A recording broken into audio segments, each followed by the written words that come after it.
보령 서천의 장동혁입니다. 윤석열 차에 대한 표현의 자유가 있어서 사실관계는 좀 바로잡아야 될 것 같습니다. 한국만화영상진흥원이 문화체육관광부의 후원 명칭 사용 승인을 받을 때 정치적인 내용은 공모 작품에서 제외한다고 분명히 승인 조건에 들어가 있었습니다. 근데 공모 공고를 할 때도 심사를 할 때도 정치적인 내용의 작품은 제외된다고 하는 것은 전혀 포함되어 있지 않았습니다. 그거에 대해서 문제 제기를 하는 것이고 문체부가 그거에 대해서 경고를 한 것입니다. 마치 식당 영업을 하겠다고 해놓고 노래방 영업을 해서 잘못됐다 허가 취소했더니 영업의 자유 침해했다고 계속해서 문제 제기하는 것과 마찬가지라고 생각을 합니다. 두 번째, 우리 검수완박에 대한 이야기를 하면서 민주당 의원들께서 계속 이 법의 제정 취지, 개정 취지, 이 법을 개정한 취지에 위반해서 계속해서 시행령을 잘못 만들었다고 이야기를 합니다. 민주당 의원님들에게 묻고 싶습니다. 위장 탈당, 회기 쪼개기가 국회법의 취지에 맞습니까? 의회 민주주의를 규정하고 있는 대한민국의 헌법 질서에 맞는 것입니까? 국민들이 국회의원으로 뽑아서 의회에 보냈을 때 이런 위장 탈당과 회기 쪼개기 같은 국회법을 유린하고 헌법의 기본 질서, 의회 민주주의라고 하는 헌법의 기본 질서를 파괴해도 좋다고 국회의원의 권한을 위임한 것은 아닐 것입니다. 시행령이 법의 개정 취지를 벗어난 것인지에 대한 비판을 하기 전에 이 위장탈당과 회기 쪼개기가 국민들에게 어떻게 비춰질 것이며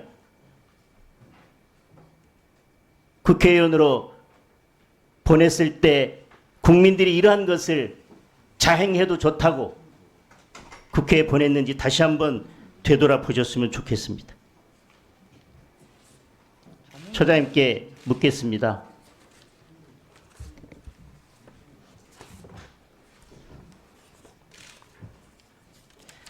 법무부 9쪽에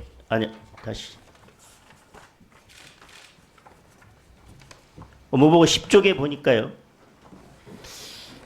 지금 신속한 사건 처리 기간 단축을 위해서 최근 10년간 22명 구간을 증언해 왔다고 되어 있습니다.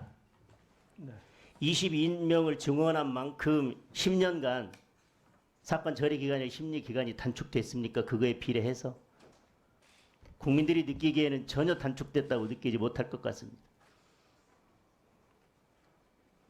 답변을 좀 드릴까요? 예. 이제 저희들도 그 사건의 신속한 처리, 그거는 헌법에 있는 국민의 권리이기도 하지만, 그러니까 사건이 2017년 이후에 상당히 증가를 했습니다. 폭발적으로. 그리고 더 저희들이 사건 처리 숫자, 그 다음에 또 그 헌법 연구관 1인당 사건 처리 또는 사건을 갖고 있는 그 숫자, 처리 건수 이런 것들을 해보면 처장님 답변보다요.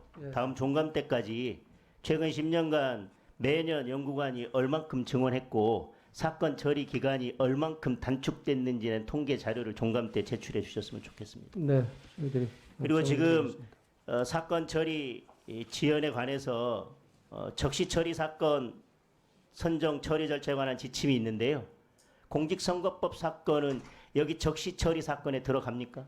공직선거법에 대한 위헌법률 제청이나 헌법소원 사건이요.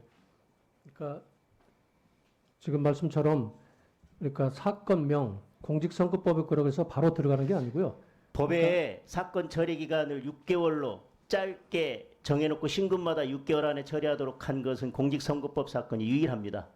그런데 지금 헌법재판소에서 공직선거법에 대한 위헌법률 심판이나 다른 헌법소원이나 이런 것들이 제기되었을 때 적시 처리 사건, 그래서 빨리 처리해야 하는 사건이라고 지정하신 적이 한 번이라도 있으십니까? 저희들이 지금 그걸 아까 말씀한 6개월, 3개월은 형사 소송에서 말씀을 하시는 것 같고요. 저희들의 적시 처리 사건이 지금까지 22건이 있었습니다. 이 공직선거법 사건이 있었습니까?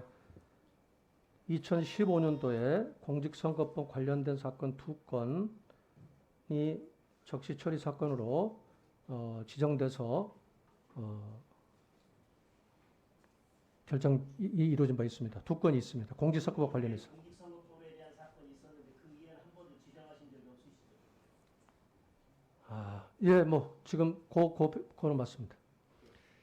네,